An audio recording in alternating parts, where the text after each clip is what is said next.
Montessori पद्धति की विशेषता है।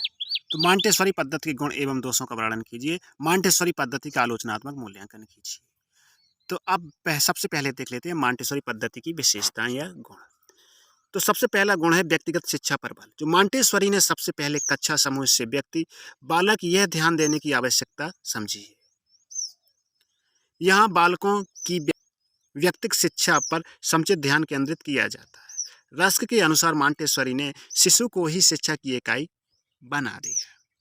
अब दूसरी हेडिंग है मनोवैज्ञानिकता। मांटेसरी ने सबसे पहले वैज्ञानिक ढंग से परीक्षण की गई विधियों का मनोवैज्ञानिक ढंग से अपनाया। इस पद्धति में विभिन्न वस्तुओं की तुलना एवं प्रयोग के सहारे परिणाम निकाले।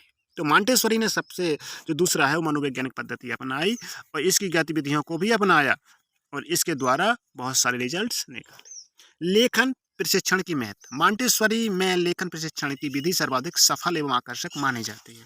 विशेषतः यह देखकर कि बालक कितनी सरलता और उत्साह के साथ कलात्मक एवं सुंदर अक्षरों में लिखना सीख सकता है, तो इस पर भी मांटेसरी ने बल दिया। मांटेसरी पद्धति ने बल दिया।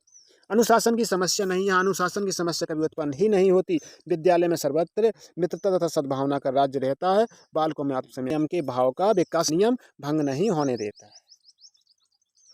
अब स्वशिक्षा, ऑटो एजुकेशन। स्वशिक्षा को क्रिया पक्ष से सिद्धांत पक्ष में लाने का श्रेय मांटेसरी को ही है। बालक स्वयं अच्छी आदतें सीखता है, उन्हीं के अनुरूप कार्य करता है। इससे उसमें आत्मनिर्भरता का भाव उत्पन्न होता है। और वर्ग भेद की भावना का लोप। समस्त बालक मिलजुल कर एक परिवार के समान रहते हैं और कार्य भी करते हैं। इसमें ऊंच नीच की भावना का लोप, वर्ग भेद मिटता है।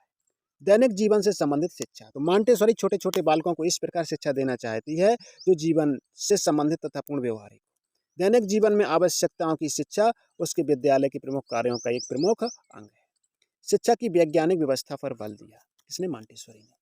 उपदेशक वस्तुओं द्वारा ज्ञान इंद्रियों का प्रशिक्षण बड़ी वैज्ञानिक व्यवस्था है। विभिन्न इंद्रियों की शिक्षा व्यवस्था की जाती है जिसके आधार पर आगे का ज्ञान परिपक्व किया जाता है। शिक्षा के द्वारा श्रम के प्रति श्रद्धा। इस पद्धति में बालक अपना कार्य स्वयं करके पर्याप्त अध्यवसायी तथा स्वावलंबी बन जाते हैं। उन्हें श्रम की प्रति की श्रद्धा हो जाती है। नैतिकता। मांटेसरी बालकों में नैतिक भावना का विकास के लिए कोई विशेष बल नहीं देती, किंतु स्वावलंबन तथा परस्पर सहयोग एवं सद्भावना द्वारा उसमें नैतिकता लाने का विकास सरल हो जाता है।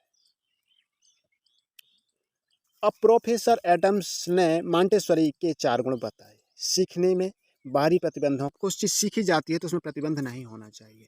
बालक को इच्छानुसार करने का अवसर मिलना, तो बालक को इच्छानुसार अवसर मिलना चाहिए। तीसरा है बालक को निजी स्वभाव के अनुकूल कार्य करने का अवसर देना।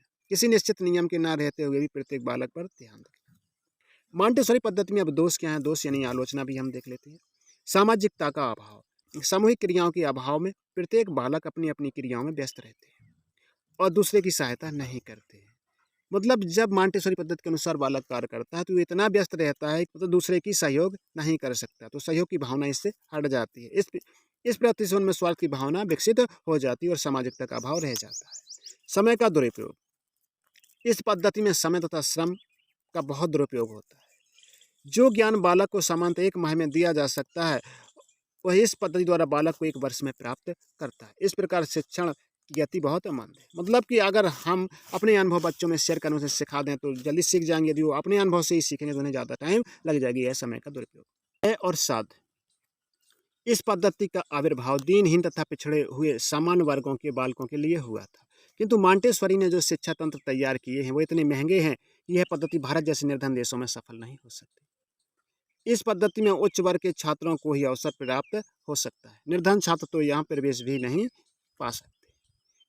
यंत्रवत शिक्षा। मांटेसरी ने बालक की स्वतंत्रता को बहुत अधिक महत्व दिया है, किंतु उन्होंने उस यंत्रों के चक्कर में ऐसा फंसा दिया कि शिक्षक का व्यक्तित्व ही लुप्त हो जाता है। बालक के कूप मंडूक के समान उन्हीं यंत्रों से घिरा रहता है। इस पद्धति में उपकरणों की प्रचुरता को जॉन ड्यूवी ने बालक को घेर देने की व्यवस्था माना है। इससे बालक को सामान्य संतुष्टि भले ही हो, लेकिन उसे उदात्त प्रवृत्तियों का विकास उचित प्रकार से नहीं हो पाता।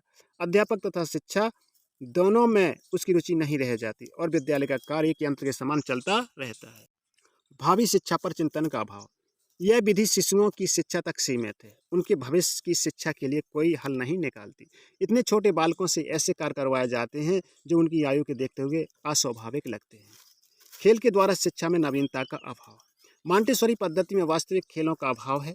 खेल बालक की स्वाभाविक क्रिया है। मांटेसरी स्कूल में उसको कोई महत्वपूर्ण स्थान नहीं दिया गया है। अभी तक खेल प्रमुख माने जाते हैं और उनसे प्राप्त शिक्षा गौण, परंतु मांटेसरी ने शिक्षा के उद्देश्य की पूर्ति हेतु ही खेलों को अपनाया है।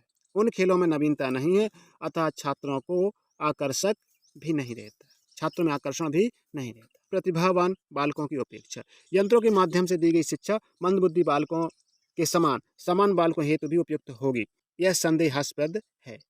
इतना आवश्यक है कि बुद्धिमान बालक के लिए शिक्षा यंत्र संबंधी अभ्यास अत्यंत सरल है तथा उनके प्रति उनकी रुचि शीघ्र ही समाप्त हो जाती है।